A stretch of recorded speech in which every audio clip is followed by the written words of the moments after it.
जय हिंद आप सभी स्टूडेंट को। कैसे हैं आप सभी। स्वागत है आप सभी छात्रों का हमारी क्लास में।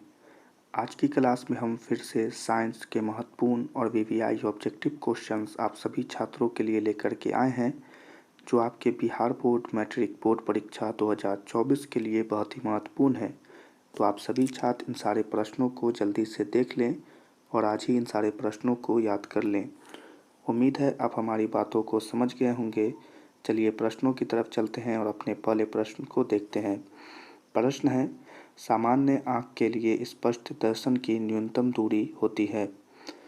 जल्दी से बताइए कि एक सामान्य आँख के लिए स्पष्ट दर्शन यानी सही से दिखने की न्यूनतम दूरी क्या होती है। तो इस प्रश्न का उत्तर हो जाएगा 25 सेंटीमीटर। डी हो जाएगा इसका आंसर कि 25 सेंटीमीटर होती है। याद रखेंगे। चलिए अगले प्रश्न को देखते हैं। किस दृष्टि दोष के निवारण के लिए अवतल लेंस का प्रयोग किया जाता है। प्रश्न है कि किस दृष्टि दोष के निवारण के लिए अवतल लेंस का प्रयोग किया जाता है। तो इस प्रश्न का उत्तर है निकट दृष्टि दोष। बी हो जाएगा इसका आंसर कि निकट दृष्टि दोष के उपचार में इसका उपयोग किया जाता है। चलिए अगले प्रश्न को देखेंगे। तरंग दैर्ध्य को सामान्यतः व्यक्त किया जाता है। तरंग दैर्ध्य को सामान्यतः किसमें व्यक्त किया जाता है। तो मीटर में व्यक्त किया जाता है। ए हो जाएगा इसका आंसर। याद रखिएगा सभी छात्र। अगले प्रश्न को देखेंगे और यह एक महत्वपूर्ण प्रश्न है।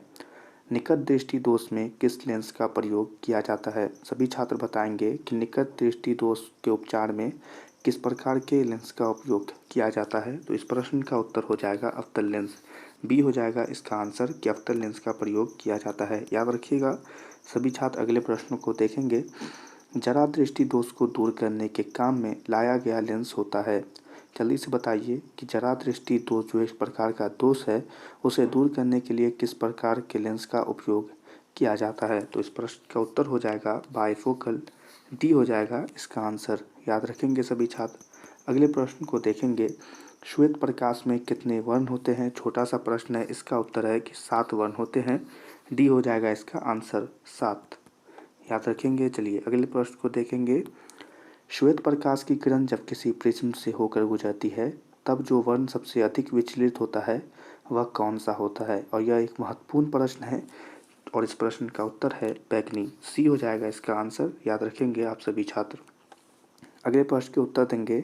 श्वेत प्रकाश जब एक प्रिज्म से होकर गुजरता है, तो जो वर्ण सबसे कम विचलित होता है वह कौन सा होता है। यहाँ आपसे पूछ रहा है कि जब प्रिज्म से होकर गुजरता है तब कौन सा रंग सबसे कम विचलित होता है। तो इस प्रश्न का उत्तर हो जाएगा कि लाल सबसे कम विचलित होता है। ए हो जाएगा इसका आंसर। ठीक है, याद रखिएगा। अगले प्रश्न को देखेंगे सभी छात्र। प्रिज्म के भीतर से होकर गुजरने पर श्वेत प्रकाश के अपने विभिन्न घटकों में विभाजन होने को क्या कहते हैं, या उसे प्रकाश का क्या कहते हैं। प्रश्न है, प्रिज्म के भीतर से होकर गुजरने पर जब एक श्वेत प्रकाश अपने विभिन्न घटकों में विभाजन हो जाता है, बट जाता है, तो उसे क्या कहते हैं, प्रकाश का वर्ण विक्षेपण। बी हो जाएगा इसका आंसर, प्रकाश का वर्ण विक्षेपण। ठीक है, याद रखेंगे। अगले प्रश्न को देखेंगे सभी बच्चे। प्रकाश के किस वर्ण के लिए तरंग दैर्ध्य अधिकतम होता है। प्रश्न है कि प्रकाश का या प्रकाश के किस वर्ण के लिए तरंग दैर्ध्य अधिकतम होता है। तो इस प्रश्न का उत्तर हो जाएगा लाल। ए हो जाएगा इसका आंसर। ठीक है, याद रखिएगा सभी छात्र। अगले प्रश्न को देखें। प्रिज्म से निकलने के बाद श्वेत किरणें क्यों 7 रंगों में विभक्त हो जाती है। यह एक बहुत ही महत्वपूर्ण प्रश्न है। बताएंगे आप सभी बच्चे कैसा क्यों होता है और किस लिए होता है। तो इस प्रश्न का उत्तर हो जाएगा सूर्य का श्वेत प्रकाश 7 रंगों का मिश्रण होता है इसलिए। ठीक है, सी हो जाएगा इसका आंसर। याद रखिएगा। चलिए अगले प्रश्न को देखेंगे। कांच के प्रिज्म से गुजरने वाली विभिन्न वर्ण की किरणों का विचलन भिन्न भिन्न होता है। ठीक है, पूछ रहा है किस लिए। कांच के प्रिज्म से गुजरने वाली विभिन्न वर्ण की किरणों का विचलन भिन्न भिन्न होता है किस लिए। तो इस प्रश्न का उत्तर है विभिन्न रंगों का प्रकाश कांच में विभिन्न चाल से चलता है इसलिए। सी हो जाएगा इसका आंसर। याद रखेंगे आप सभी छात्र। चलिए अगले प्रश्न को देखें। प्रिज्म से गुजरने पर सूर्य के प्रकाश की किरणें विभिन्न वर्णों में बट जाती है क्योंकि। प्रश्न है, प्रिज्म से गुजरने पर सूर्य के प्रकाश की किरणें विभिन्न वर्णों में बट जाती है क्योंकि। तो इस प्रश्न का उत्तर हो जाएगा विभिन्न रंगों की किरणों का विचलन भिन्न भिन्न होता है। ठीक है, डी हो जाएगा इसका उत्तर या आंसर। ठीक है, यह पुराने वाले प्रश्न से मिलता जुलता है, याद करने में आसानी होगी, आप जरूर याद कर लीजिएगा। चलिए अगले प्रश्न को देखेंगे। एक उत्तल लेंस की फोकस दूरी 20 सेंटीमीटर है, तो इसकी क्षमता क्या होगी?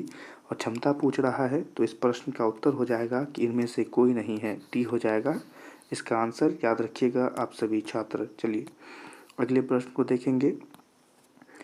पुतली के साइज को कौन नियंत्रित करता है? हमारी आँख में जो पुतली होती है उसके साइज को कौन नियंत्रित करता है?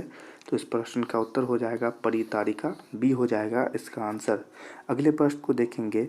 किस दृष्टि दोष को अवतल और उत्तल दोनों लेंसों से बने द्विफोकसीय लेंस द्वारा संशोधित किया जाता है? प्रश्न पूछ रहा है वह कौन सा दोष है जिसके उपचार में अवतल और उत्तल दोनों प्रकार के लेंसों का उपयोग करके एक लेंस बनाया जाता है? तो इस प्रश्न का उत्तर हो जाएगा जरा दृष्टि दोष, सी हो जाएगा इसका आंसर। ठीक है, याद रखिएगा सभी छात्र। अगले प्रश्न को देखेंगे। नेत्र में प्रवेश करने वाली प्रकाश किरणों का अधिकांश अपवर्तन होता है। प्रश्न है हमारे नेत्र में प्रवेश करने वाली प्रकाश की किरणों का अधिकांश अपवर्तन होता है। तो इस प्रश्न का उत्तर हो जाएगा कॉर्निया के बाहरी पृष्ठ पर, सी हो जाएगा इसका आंसर। ठीक है, याद रखिएगा। चलिए अगले प्रश्न को देखेंगे। अगला प्रश्न है जब सूर्य का प्रकाश वायुमंडल से गुजरता है तो वायु के सूक्ष्म कण किस रंग के प्रकाश को अधिक प्रबलता से प्रकीर्ण, ठीक है, प्रकीर्ण के बारे में पूछ रहा है, प्रकीर्ण करते हैं? तो इस प्रश्न का उत्तर हो जाएगा नीला, डी हो जाएगा इसका आंसर कि नीले रंग को सबसे ज़्यादा या सबसे अधिक प्रबलता से प्रकीर्ण करते हैं। ठीक है, अगले प्रश्न को देखेंगे। मानव नेत्र कार्य करता है, छोटा सा प्रश्न है कि मानव नेत्र कार्य करता है किसके भांति? कैमरा के भांति, बी हो जाएगा इसका आंसर कि कैमरा के भांति कार्य करता है। चलिए अगले प्रश्न को देखेंगे। प्रकाश एक पतली झिल्ली से होकर नेत्र में प्रवेश करता है, इस झिल्ली को क्या कहते हैं? प्रश्न है प्रकाश एक पतली झिल्ली से होकर नेत्र में प्रवेश करता है, तो इस झिल्ली को क्या कहते हैं? तो यहाँ दो ऑप्शन सही होंगे, ए और बी दोनों, कॉर्निया और स्वच्छ मंडल। ठीक है, तो इस प्रश्न का उत्तर हो जाएगा सी, ए और बी दोनों। चलिए अगले प्रश्न को देखेंगे। किसी अंतरिक्ष यात्री को आकाश कैसा प्रतीत होता है? जब कोई यात्री अंतरिक्ष में उपस्थित होता है, जब वह ऊपर से नीचे देखता है तो उसको आकाश कैसा दिखता है? तो उसे आकाश काला दिखता है। इस प्रश्न का उत्तर हो जाएगा बी। चलिए अगले प्रश्न को देखेंगे। प्रकाश का चाल न्यूनतम होता है, छोटा सा प्रश्न है, प्रकाश का चाल न्यूनतम होता है कांच में, डी हो जाएगा इसका आंसर। ठीक है, याद रखेंगे आप सभी छात्र। अगले प्रश्न को देखें। कॉर्निया के पीछे एक संरचना होती है, उसे क्या कहते हैं? उसे कहते हैं परितारिका, जो उसे सिकुड़ने और फैलने में मदद करता है, ये हो जाएगा इसका आंसर। अगले प्रश्न को देखेंगे। परितारिका नियंत्रण करती है, परितारिका किसे नियंत्रण करती है?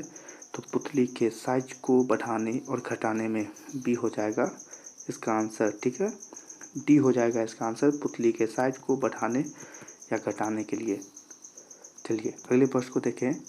नेत्र में प्रवेश करने वाली प्रकाश की मात्रा को नियंत्रित करती है, कौन नियंत्रित करती है? तो इस प्रश्न का उत्तर हो जाएगा पुतली, ए हो जाएगा इसका आंसर कि पुतली नियंत्रित करती है। अगले प्रश्न को देखेंगे।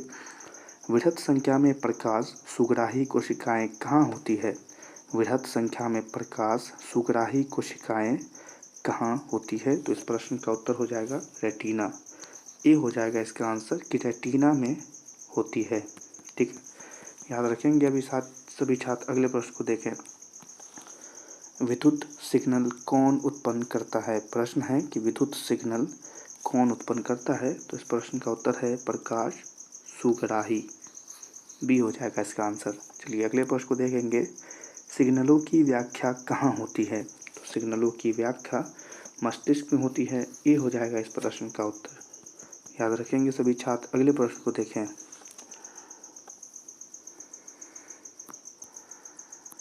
जल्दी से बताएं।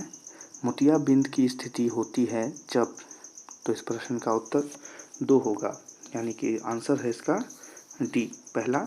ए है क्रिस्टलीय लेंस धुंधिया हो जाए और बी क्रिस्टलीय लेंस धुंधला हो जाए। दोनों एक सी बातें हैं, इसलिए ए और बी दोनों होगा इस प्रश्न का उत्तर।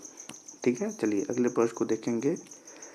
वायुमंडल में प्रकाश का कौन सा रंग या वर्ण अधिक प्रकीर्णन करता है? महत्वपूर्ण प्रश्न है और इस प्रश्न का उत्तर हो जाएगा नीला, क्योंकि हमने बहुत बार पढ़ चुका है। बी हो जाएगा इसका आंसर। अगला प्रश्न देखें, इंद्रधनुष में कितने रंग होते हैं? और यह एक महत्वपूर्ण प्रश्न और बहुत ही आसान भी है कि 7 रंग होते हैं। बी हो जाएगा इसका आंसर, याद रखेंगे सभी छात्र। अगले प्रश्न को देखेंगे। सर्वप्रथम सूर्य का स्पेक्ट्रम प्राप्त करने के लिए कांच के प्रिज्म का उपयोग किसने किया था? तो इस प्रश्न का उत्तर क्या है? जल्दी से बताइए, इस प्रश्न का उत्तर क्या है? तो न्यूटन ने, यानी ए हो जाएगा इसका आंसर कि न्यूटन ने सर्वप्रथम उसका उपयोग किया था।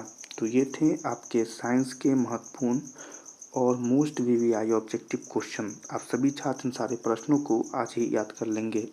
सभी छात्रों से हम कहना चाहते हैं कि अगर इनके पीडीएफ चाहिए तो आप हमें कमेंट में भी बता सकते हैं। हम आप सभी छात्रों को इनके पीडीएफ भी भेज देंगे, आप उनसे भी याद कर सकते हैं। और सभी छात्रों से हम यह कहना चाहते हैं कि हमारे चैनल पर इसी प्रकार से महत्वपूर्ण ऑब्जेक्टिव और सब्जेक्टिव क्वेश्चंस आते रहेंगे। तो आप सभी छात्रों से निवेदन है कि हमारे चैनल को सब्सक्राइब करके बेल आइकन को ऑल पर सिलेक्ट कर लें। इस क्लास को सभी छात्र लाइक कर देंगे। आपको यह क्लास कैसी लगी कमेंट में हमें ज़रूर बताएंगे। और सभी बातों से हम यह निवेदन या रिक्वेस्ट करते हैं कि आप हमारे चैनल को अपने दोस्तों में शेयर करें और उनसे कहें कि हमारे चैनल को सब्सक्राइब करें। हमें आप सभी छात्रों के सपोर्ट की बहुत ज़रूरत है। तो आप सभी बच्चे सब्सक्राइब करें और अपने दोस्तों से भी हमारे चैनल को सब्सक्राइब कराएं। सभी बच्चों से हम यह निवेदन करते हैं। तो हम आप सभी बच्चों से मिलेंगे अगली क्लास में। तब तक के लिए सभी छात्रों को जय हिंद।